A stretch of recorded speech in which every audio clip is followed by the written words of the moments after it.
Well, joining me now, politics staff writer for Roll Call, Shira Toeplitz. Shira, happy Sunday to you. Thanks for joining me. Happy Sunday to you too, Alex. Thanks for having me. Why are we even still talking about Newt Gingrich?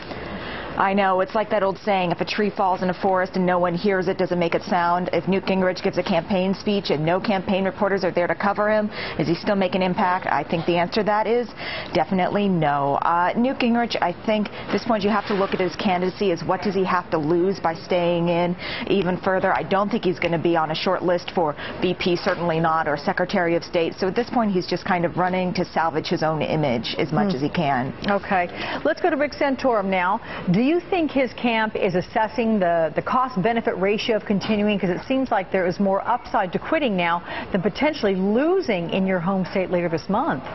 Well, he's definitely taking a pause to examine his options. Obviously, he has this family concern that he's dealing with as well, and I'm sure that's having an effect on him emotionally. We all know he's very close with his family and he has a lot of love for this daughter who's very young and very ill. So I think he's definitely reevaluating some things right now. A lot of it, we might just look at the end of the week where the poll numbers are. Poll numbers have shifted so quickly in this race over the entire course of the GOP nomination. It's possible he could still rebound in Pennsylvania, his own home state. Possibility is there. He just needs to see if he has the money and funds to be able to compete with Mitt Romney, who, by the way, placed a massive statewide media buy over the weekend in Pennsylvania, one of the largest campaign operatives I've ever seen in the state for a GOP nomination. Interesting.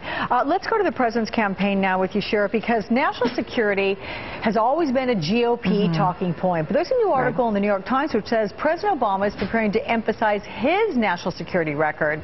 So might this be an issue where the Republicans don't have a definite advantage in this cycle?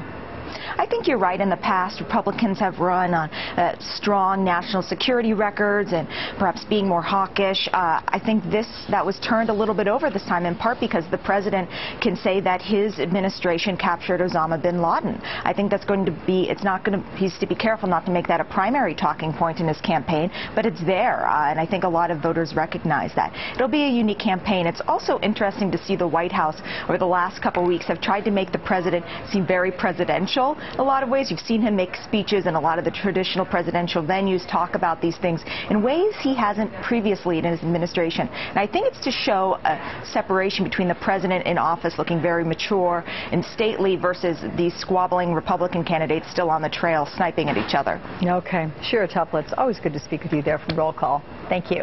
Thanks for having me.